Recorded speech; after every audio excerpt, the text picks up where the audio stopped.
Hello, everyone. Welcome to William and the Magic Box. Today on our show, we are going to have Jeremy. Jeremy is from Los Angeles in California in the USA. So let's see what Jeremy has to say. Enjoy the interview. Hello. Okay, perfect. How are you doing today, Jeremy? I'm great, thank you. How are you? Very well. Thank you so much. I was literally watching the World Cup final, Argentina and France, and I almost had a heart attack. What happened? No, just because it was a very intense game, beautiful game. My goodness, it was beautiful to watch, but it was really tough. Yeah. What a beautiful Christmas tree. Wow. Yeah. I just got it. I'm very excited. I love Christmas so much.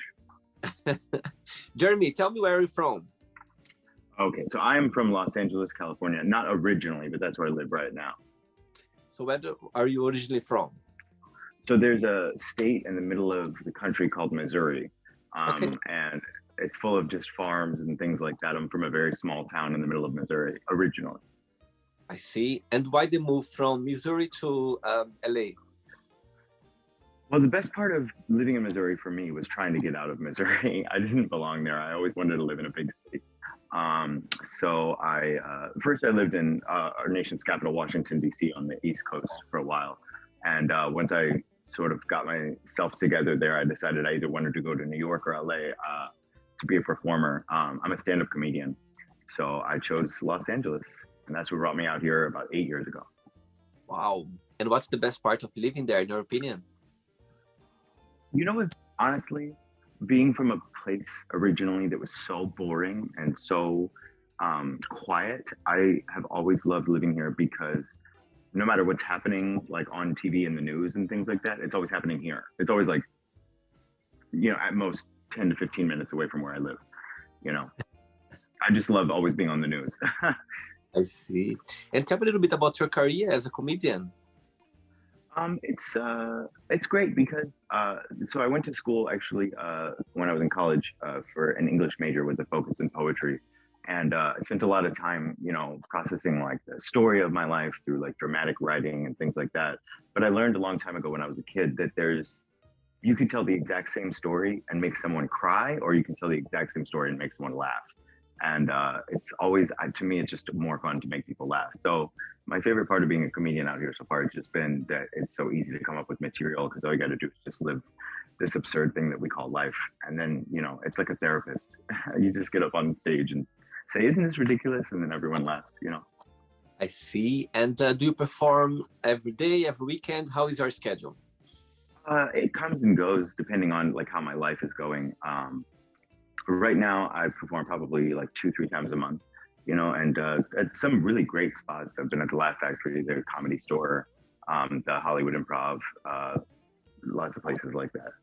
So about 2-3 times a month right now, but then there'll be months where I go on like sort of tours and do comedy festivals in other cities and things like that, so it picks up a little bit more. I see. And do you still write poems as well?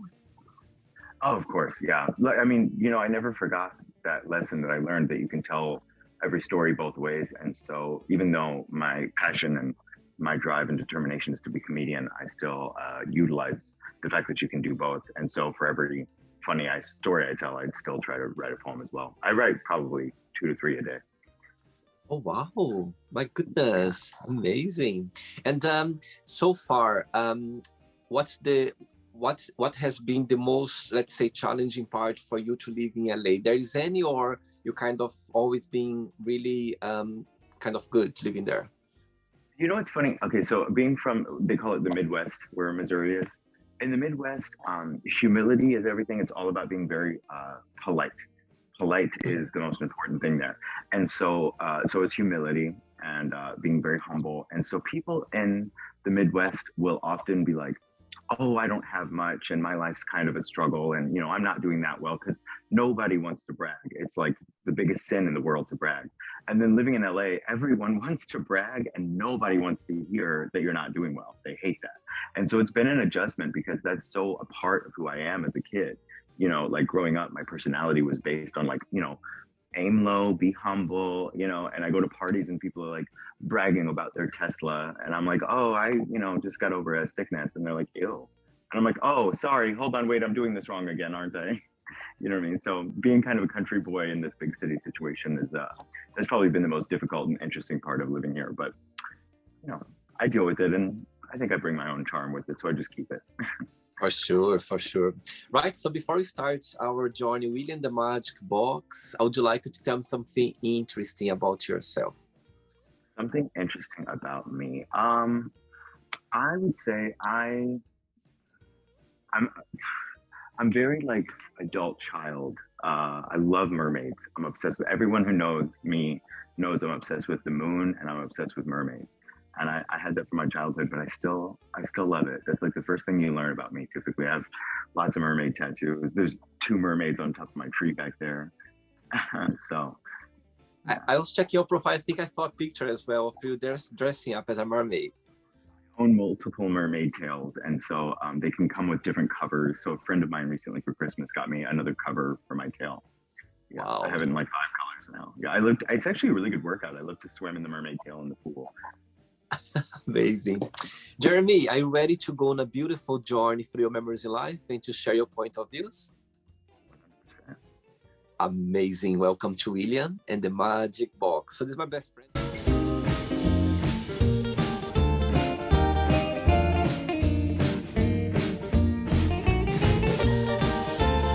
Okay, full of random fun questions. I'm just gonna play a song now just for us to move a little bit before the first question. Let's do it.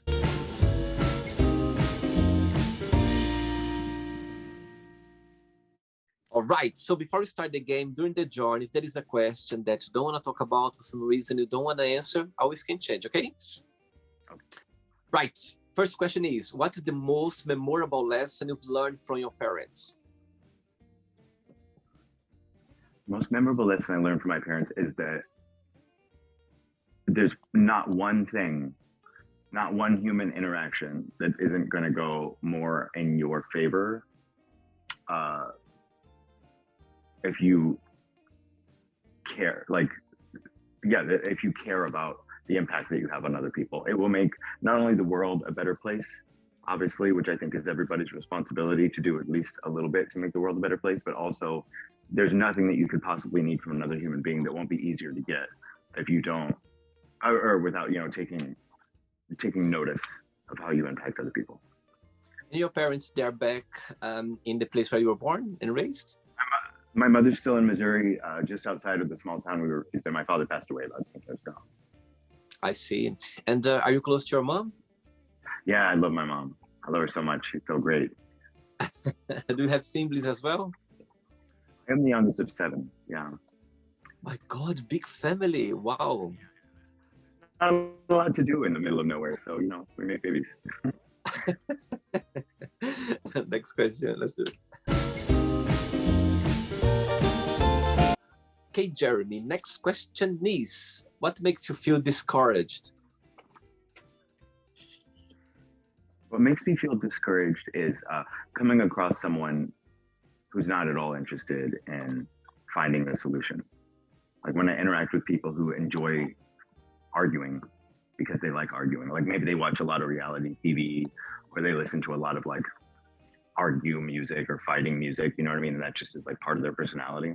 I just feel like if you don't want to come up with a solution, you've cut me off. I have no idea. What am I supposed to do with that, you know? Tell me, how is easy to make friends in LA?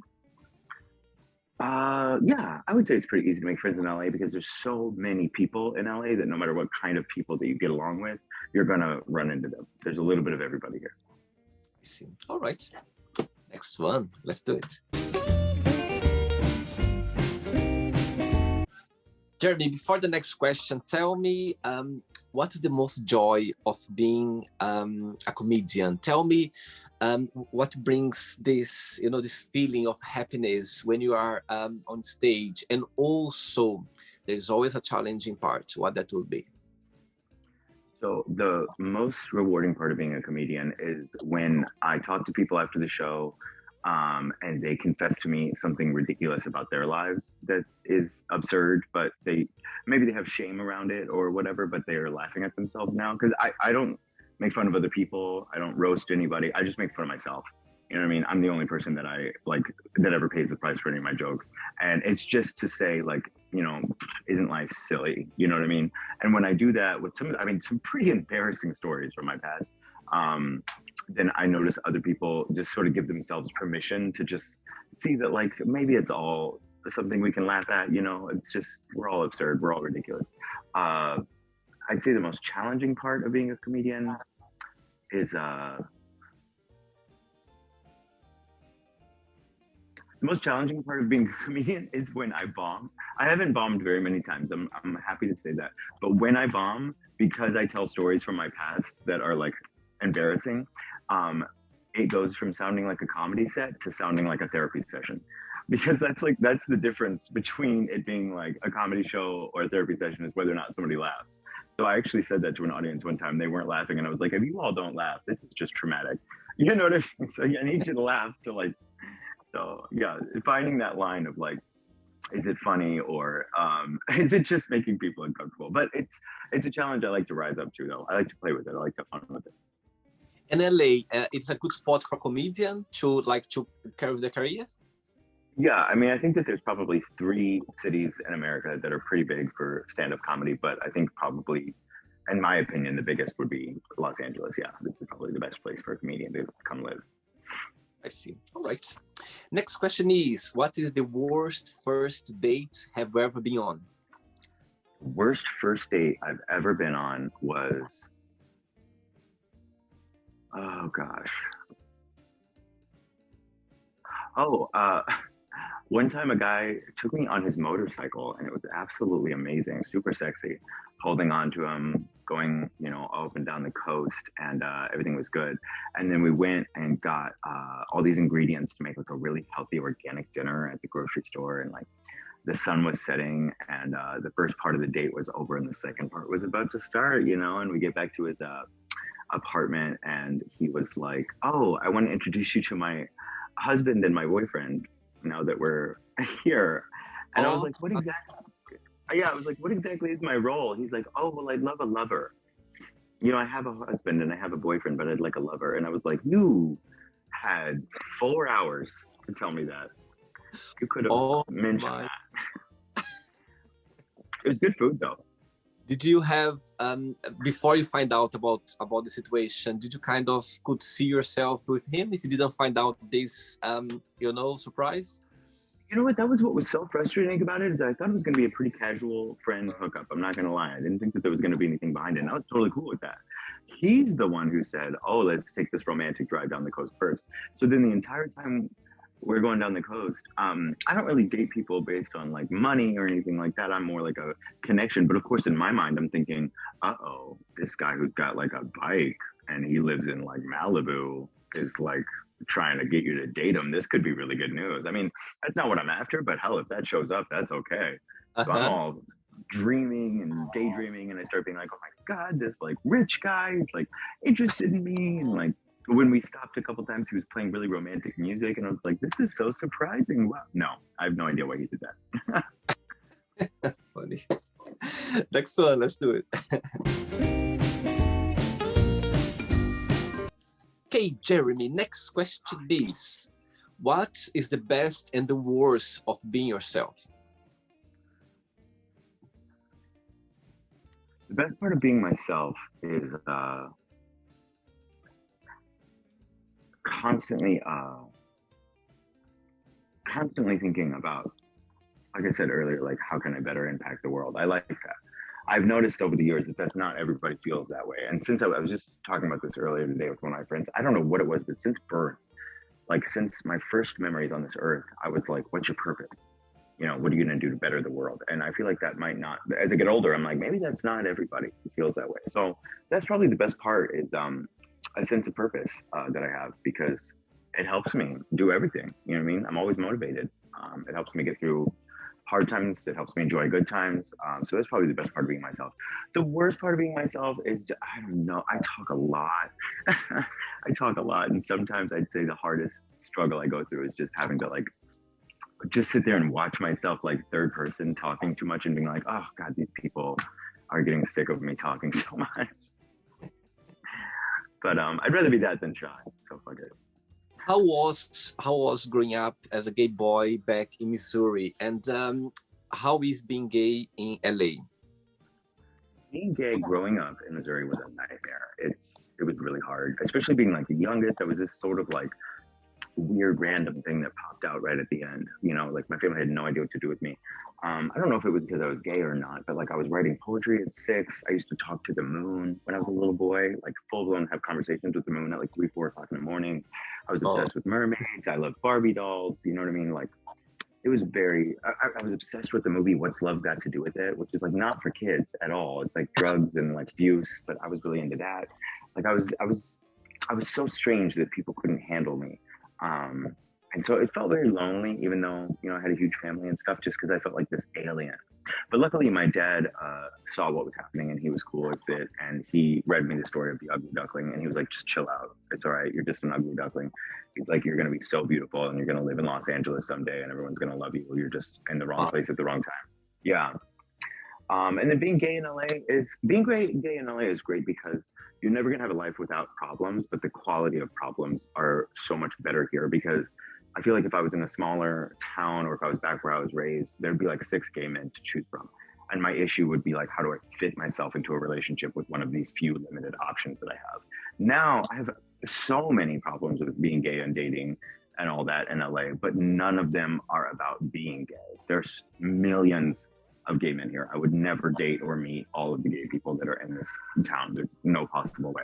And it's so encouraged to like check your gender, you know, check your spectrum. Like everyone wants you to know who you are and explore yourself and just be as queer as possible.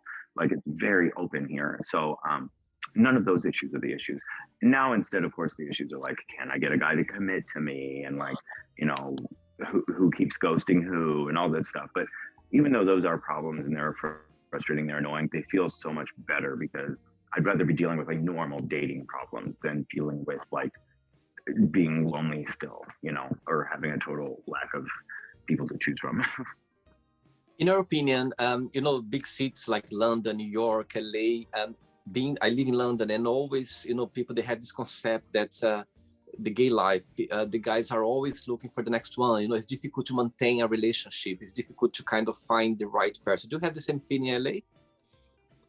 Yeah, I was just thinking about this the other day. So I think that even though like it really comes down to like what your experience was with exposure to other people other gay people growing up. Because I think for those of us who didn't have a lot of gay people growing up in our lives, we feel this need to like move on to the next as soon as there's the first issue, because we don't get to walk into a room and just assume everyone's gay like straight people do. So we don't know, even with Grindr, even with Facebook and Twitter and Instagram and all that stuff, we don't know, we don't have a list of like who's gay.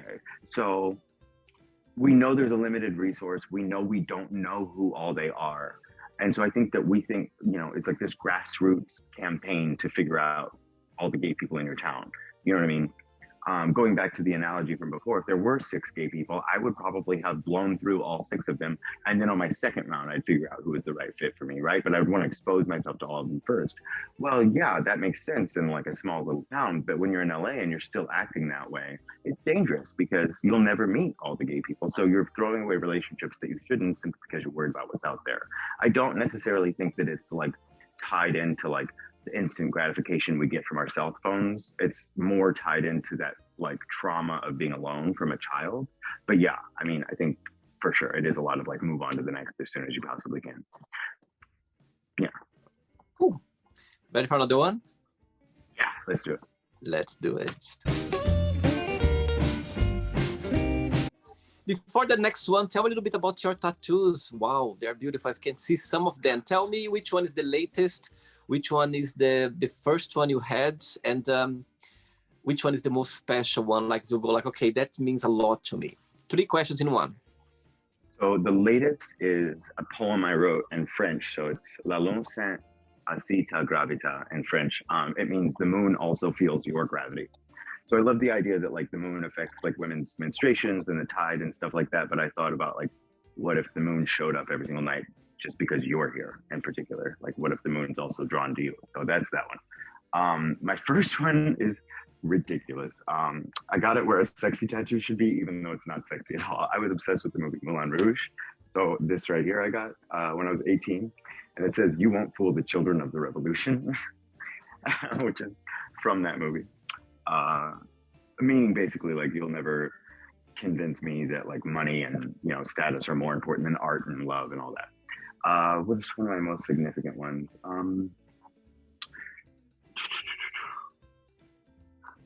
Probably,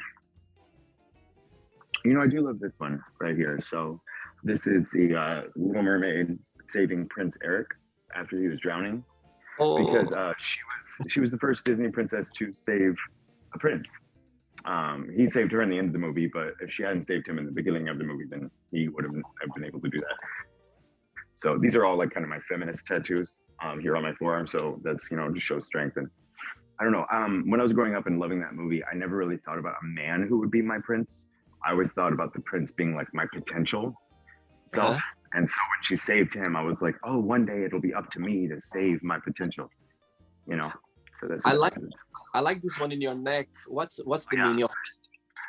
So that's I'm a sober person, and I used to work in treatment to help people get sober. And I found out that you can't make more of the chemicals that make you feel good when you do drugs. They're already in your brain. Everything you need to be completely high on the hardest drug is already in your brain right now. And if you want to feel that way, you just have to find another way to get it out without getting intoxicated. Right. And so that's serotonin, adrenaline, norepinephrine, and dopamine. Those right there. So I got it on my neck to say, may everything I say to you bring out one of those in you without you having to get high. Oh, very good. Thank you. Next question is, which question you don't have an answer for? I don't have a question for any answer, or I don't have an answer for any question that has to do with what women should do with their bodies or how they should feel about them. I try to stay out of that. You know what I mean? Absolutely. I think that's a big point, a big discussion in the world, or especially in the US for the last time now. What was happening? Good answer. I quite like that. I try to stay out of things. Sorry? I try to stay out of things that like I'll never like. I also don't answer questions about parenting. I don't have kids. I don't want kids, and I'll never wrap my head around that. If I can't wrap my head around it because I've never been through it, then there's no point in me talking about it. I just listen. Cool. Yeah. Good one. Next question. Next question for you is, how would you describe a perfect friendship? Perfect friendship is unconditional. It is filled with laughter, and you all constantly encourage each other to move forward by what you do yourself and by also just telling the other person. Like a good friendship is like a person who's a diary for you. They're a witness to your life. They know what you're doing every single day. They check in with you all the time. And then that person is like a diary that speaks back to you. So when you go to that person with a stupid decision that's going to ruin your life, that person says, stop it. That's dumb. Don't do that. And then also offers the alternative of here's something you can do to move yourself forward.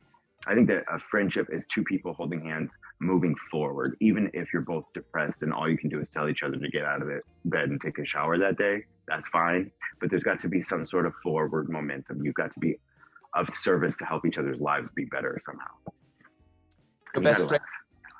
Your best friend, they lives as well in LA or different parts of the US? I have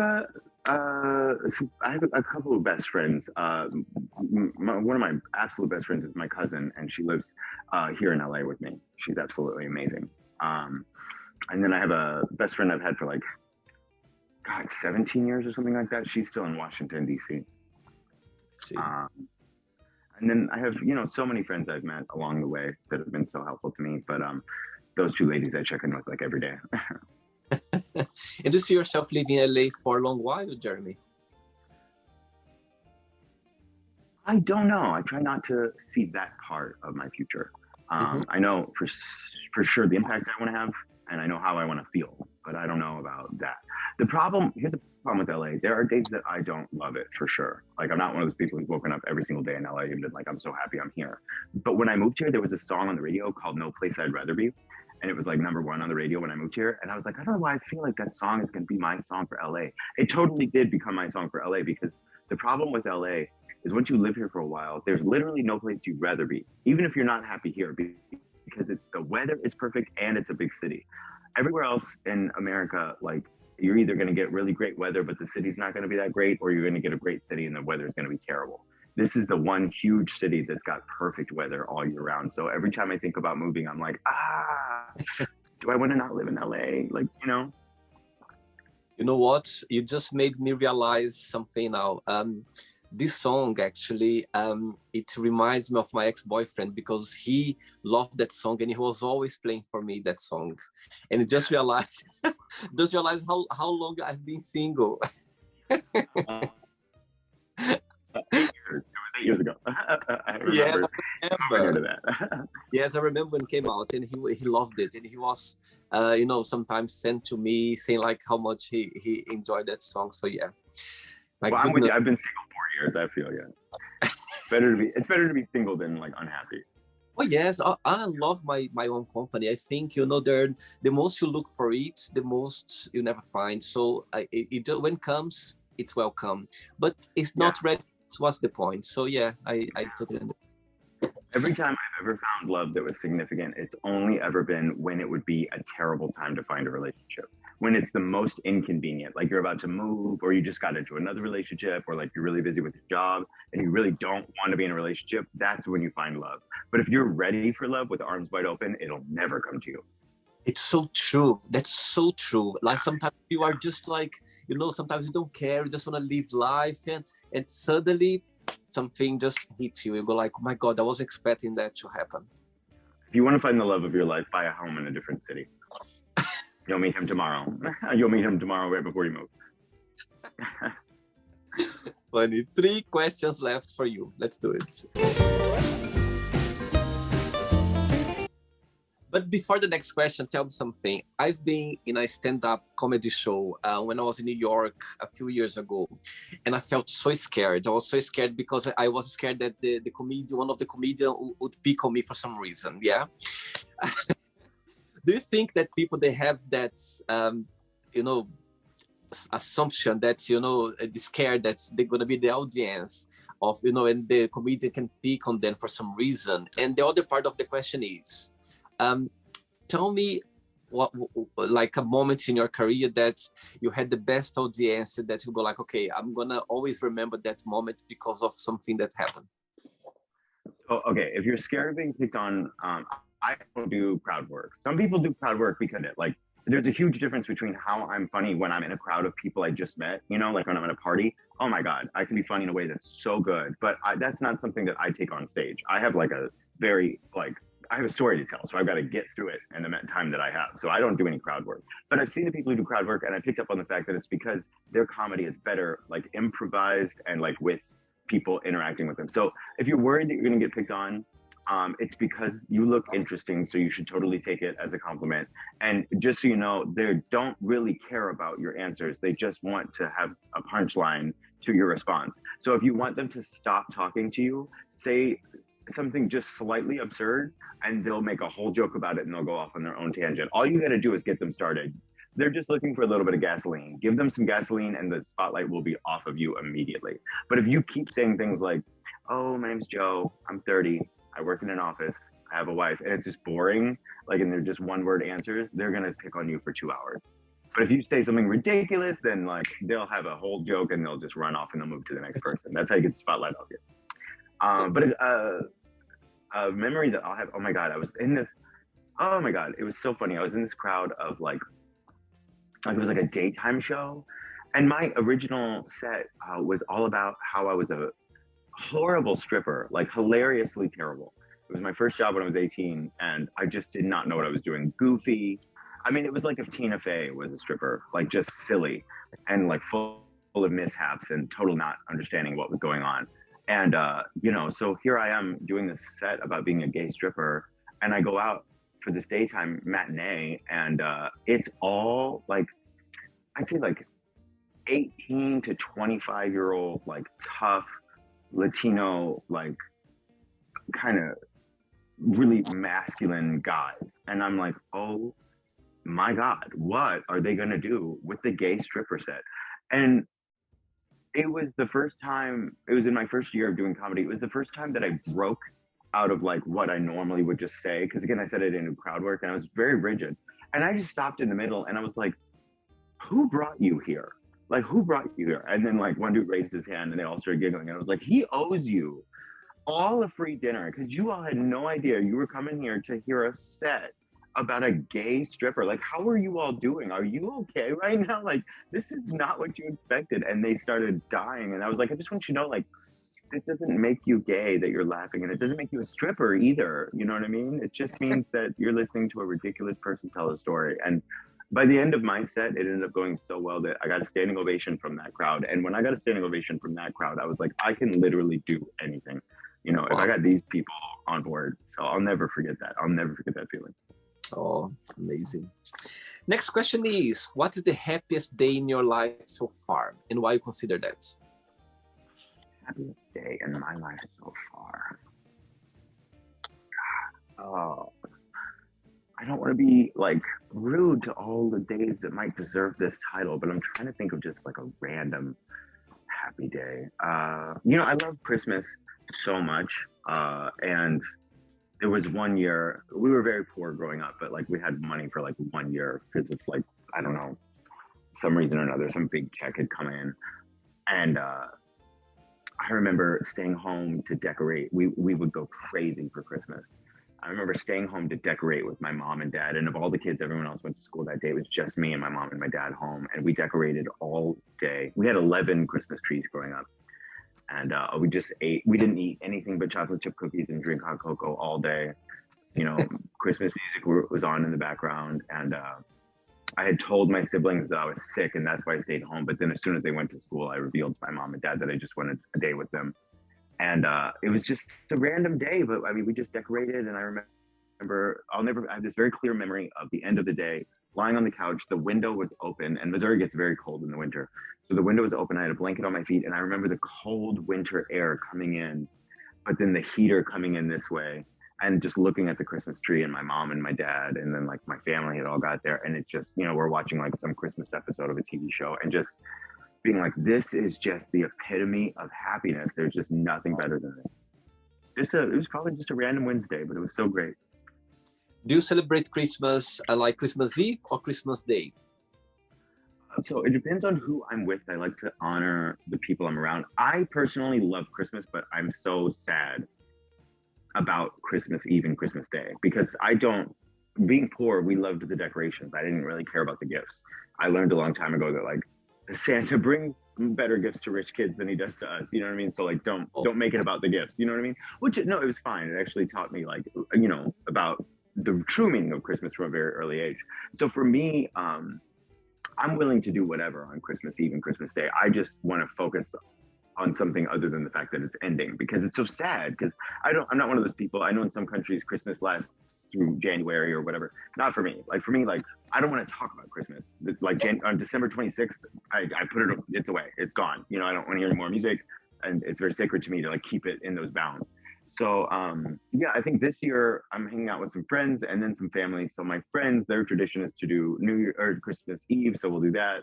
My family, Christmas Day. Growing up, we did like bright and early Christmas Day, but they're both pretty good. I'll tell you something now. Do you know how I find out that the Santa Claus it doesn't exist? The godfather of my sister, he was quite tall and he had like beard, like me, he had like from beards. And so he was dressing up as Santa Claus and he literally put myself in his lap. And I looked very close here to his ears and I could see like his beard. And I was like, oh my God, it's him. It's not like I'd never forget that moment because I was looking at him. I was fascinated. I love Christmas. I was fascinated about Santa Claus, about Christmas tree and everything. And when I sat in his lap and I was looking very close to him and I could see a little bit of the beard, I was like, oh my God, it's not the real one. That's how I find out. Actually, so on some small level, I still believe in the idea of Santa even to this day because my mom was so smart. She was a very smart woman by the time she got to me. And I went to her when I was like 7 or 8 years old, and I was like, "Mom, I need to talk to you about Santa." And she was so brilliant. She set me down and she said, "I already know what you're gonna say." She said, "I want you to imagine a world in which Santa is real and how Christmas feels. And then I want you to imagine a world in which logically and scientifically it makes sense that Santa's not real. And I want you to imagine what Christmas is like in that world. Now I want you to understand that you have a choice between those two and you get to choose how you feel. So if you want to believe in Santa because it makes you feel better, no one is ever going to say anything about that. But if you want to be right and smart and prove that Santa's not real and ruin Christmas, that's totally up to you too, and we'll totally support that. So from that moment on, I was like, okay, so Santa's not real, but like, whatever. And I It feels a little bit better. I just got goosebumps now as you're saying that. It actually it's true, isn't it? It's so true that everything's in your soul, let's say, in your soul, everything's in there, isn't it? What you believe or not. If enough people believe something, doesn't that kind of make it a little bit true? And aren't there millions of kids that believe in Santa? So on some level, isn't there kind of a Santa, really? You know? Absolutely. Absolutely. Two questions left. Let's do it. Next question is, who was your favorite teacher and why? Who was my favorite teacher? And why, as a child? There are so many teachers that really I loved. I was that nerd who got along with teachers probably more than students sometimes. And so many of them were so good to me. But I will tell you, I had like perfect grades from second grade through college. And it is 100% because of my second grade teacher. She is not my favorite because I liked her. As a matter of fact, I'm sure if I knew her, she would probably disagree with me on literally everything and probably we would not get along at all. And I was never very fond of her as a person, but she is the reason that I had great grades because in second grade, I never did homework. Like all through kindergarten, all through first grade, I just laughed. I didn't understand homework. I didn't understand that you were like actually supposed to do it. And I was so interested in being funny that I would just like literally not do any of my homework, not focus in class. And then I would giggle about it. I thought it was all one cosmic joke. I had no idea what education was. And she pulled me aside in front of the class. It could have been traumatizing, but thank God it had a different effect on me. She pulled me out in front of everybody and she was like, "You are effortlessly smart," which does not make sense. You should be dumb as a box of rocks. And here you are brilliant and you don't understand. You focus and you learn and then you get older and then you could do whatever you want. And she didn't make it an option. She's like, "You do that. That's what you're going to do. You understand me? Do you understand me?" And I was just woken up. I was shocked. I still remember that moment to this day. I was like, "What?" And all of a sudden the whole world opened up. And after that, I don't think I ever got a C after her. Miss Paglioka, some weird P name. Some teachers, they leave a big impact in ourselves. My goodness, when you look back as well, I could tell so many stories. And sometimes they don't even know the big impact they're going to give us. As you remember now, it's amazing. She was probably just really annoyed I wasn't doing my homework. She probably didn't think any more of it, but that rippled through my life. And like, I would hear her sometimes when I was in college, and it was like the workload was just too hard. And I'd still be thinking to myself, like when she grabbed me and she said, "This is what you do. This is it. These are the rules. Follow them. Like, I don't want to hear anything. Just do it." And I would do that. I would look at myself in the mirror and be like, "Just do it. Like you have a paper to write, just write it." And it worked. Amazing. Ready for the last one? Mm-hmm. Let's do it. Let's do it. Last question, Jeremy.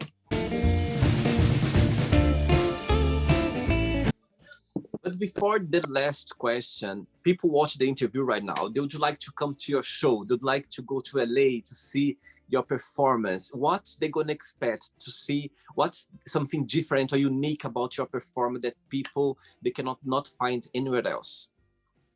I am one day hoping to turn myself into a sort of almost like inspirational TED Talk speaker who uses comedy. So my edge, my unique brand that you'll see when you come see me perform comedy is that I am training myself to do that. I'm like, yeah, I'm constantly trying to figure out how to like make my comedy also better me or better the world around me. But also through being like hilarious about horrible situations. So it's very accessible. But I'll tell you this, like by the end of my 8 minutes or however long I get, I'm going to do my best to make sure that you feel good too about your whole life. So it'll make you feel nice. Yeah. Amazing. Let's come to see Jeremy. Last question for you is, do you think your priorities have changed since you were younger? Oh my God. Well, no, hold on. Initially, I want to say like yes, for sure, because speaking of being single for the past 4 years, I think that like being married was huge on my agenda. But life got more complicated than that, and I started to realize that romantic comedies were just really well written stories, and not actual documentaries about the truth. So that changed. But otherwise, you know what? No, as a child, like I said, I would think about my sense of purpose and how I was going to impact the world. And like when I heard what the Hippocratic Oath was when I was in like middle school, and that the doctors took the Hippocratic Oath, which is like do no harm, I was like, oh my God, I think I took the Hippocratic Oath when I was like 4. So basically, do no harm, leave a positive impact. And even though the specifics of how you're going to make the world a better place will always change with your circumstances and your surroundings, the general idea of like help people has never changed. I've worked in gyms, I've worked in drug rehabs, therapist, I've worked at spirituality stores and like healing crystal stores. Like whatever I do with my day, I have to know that like I made somebody's life better. Like I would never be comfortable just like working at Dunder Mifflin like they do in the office and just selling paper. I'm not saying for a second that you can't change the world with that job. You totally can. You can change the world doing anything that you do. But for me, I always have to have a more direct connection to knowing that I'm specifically changing someone's life in like a very impactful way, directly with what I get paid to do day in and day out. And it doesn't really stop for me at a job or at work. I'm kind of, how in reality shows, there's always somebody who's like, I'm not here to make friends. You know that girl?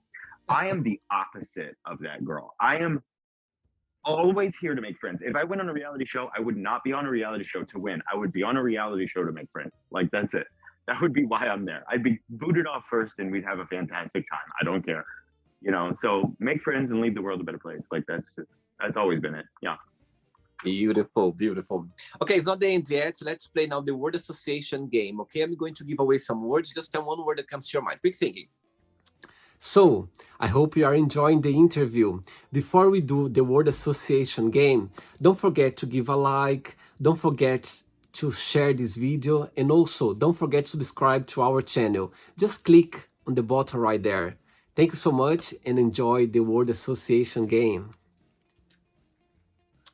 Let's start with religion. Spirituality. Politics. Left. How about life? Light. Sex. Wet. Ooh. Family. Laugh. How about money? Boo. Love. Depth. Fear. Tight. Friendship. Giggles. Desire. Passion. Regrets. Next. Success. Warmth. Wish. Wave. One word for happiness. Truth. One word for Missouri. Quiet. How about LA? One word.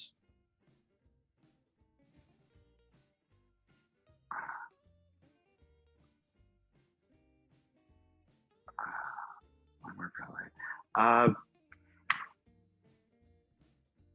Righteous. One word for mermaid. Oh God, one word for mermaid. Sexy. Ooh. How about poet? One word. One word for poet. Am. Comedian, the last one. Broke.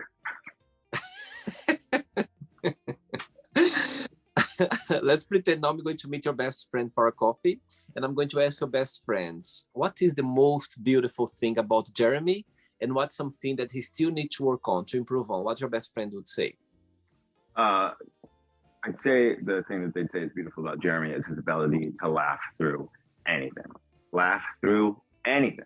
And the things he still needs to work on is understanding himself. Like, yeah, getting a very clear picture of what's going on. Interesting. Interesting. Let's play now Jeremy and the Magic Box, and you can ask me a question. Okay, Jeremy from LA, you can ask me a question now. This is a question I love to ask lots of people. Okay, based on all of the fables and stories and things that you were told as a child, so, you know, fairy tales, Disney movies, whatever, just think about the stories from your childhood, right? Which one do you think you ended up being the most like? Which character? Good question. You put me in the spot now. I love being in the spot. Which character that I liked through those stories? Interesting. Oh my God, I just pictured on my one of my aunts. She loved like tell us stories as a child with my cousins. Wow, wow. Okay, actually, I'm gonna give an answer that came to my mind. Something that I still, when I think about it, something that triggered me somehow.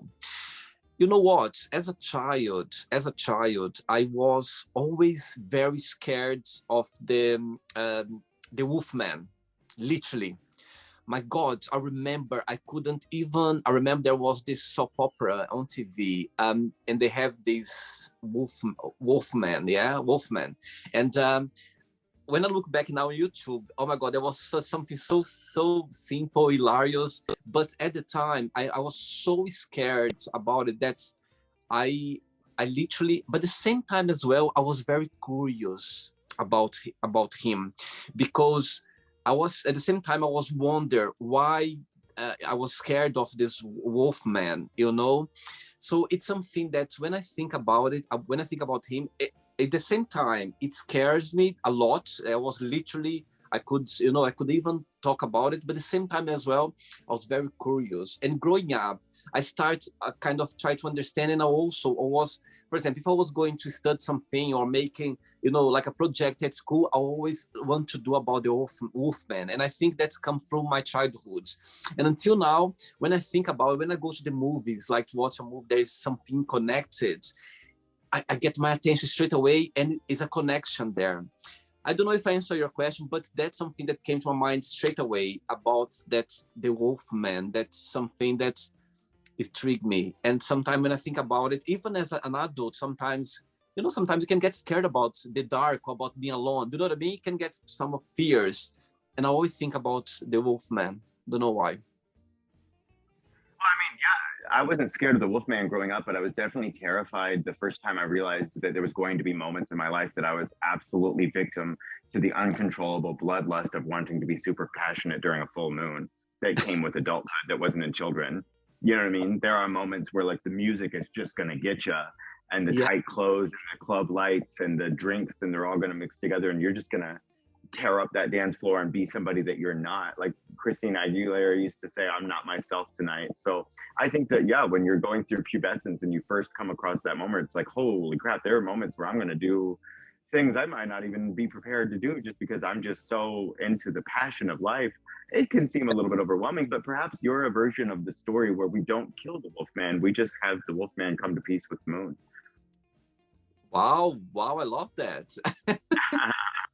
And actually, as a child, when I was in the farm with my aunt, you know, and we have no electricity, and she was telling those stories, and I could see the big moon around. It was like, oh, it was fascinating to see.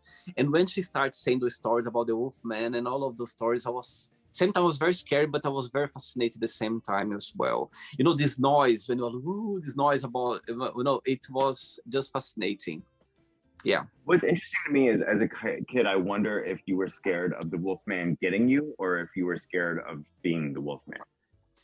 Good question. I was scared of him to take me somewhere, or not even not to, let's say, to do something bad to me, but just to take me away. I was scared of the character, because at the same time, Jeremy, as I said, I was scared, but I was somehow connected, because I could understand why he was the Wolfman. What was his, you know, his, let's say, scary thing? Because when you think about a monster, you are scared that he could eat you or do something bad to you. But I didn't picture him doing something bad to me. But I just was scared for him to be close to him, or for him to take me away. That was the scary part. Interesting. That's what's so interesting to me about asking people this question, because, like, for instance, obviously, with all I've said, you could probably guess that, like, the character I identify with most is the Little Mermaid. But when you think about what she went through, it's like, okay, she gave up her voice so that she could get what she wanted, only so that as soon as she got what she wanted, she could turn around and realize that the most important thing she needed to enjoy that was her voice, right? And that is a lesson that metaphorically I have learned time and time again in my life. I've sacrificed something to get what I wanted, got what I wanted, and realized that I needed the thing I sacrificed in order to enjoy it. So, oops, made the wrong choice. So to me, it's so interesting to hear you say that, because I'm like, especially hearing you say that you weren't scared of being killed by the Wolfman, you were scared of being swept away and taken somewhere else. So it's like, here lies this man who can't control himself in the moonlight. He turns into something carnal, you know, that's just full of just like passion, lust, howling at the moon. And you're scared that he's going to come pick you up and take you away. And like, I don't know, you live in London now, right? I live in London now, yes. Yeah, so I mean, you're in London without like the nightlife there and all that. Were you eventually taken away by the Wolfman and taken to London, where all the wolves live, or what? You know?